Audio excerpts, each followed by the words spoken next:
Hello, I'm going to talk about the importance of keeping your belt conveyor clean on your site, which should be done every day before you use the belt conveyor.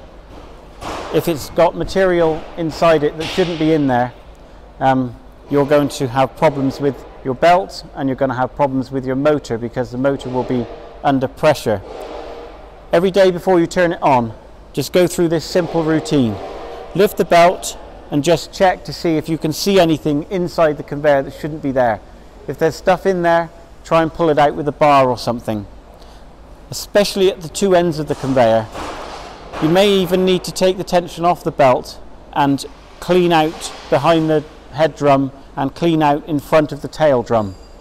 Take the hopper off if you can and remove any debris underneath that.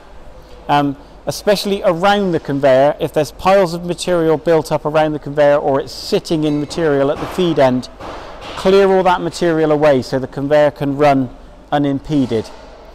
Do this every day, and as a bare minimum, do it before you turn the conveyor on.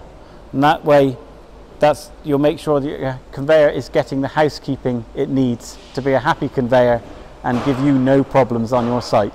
Thanks very much.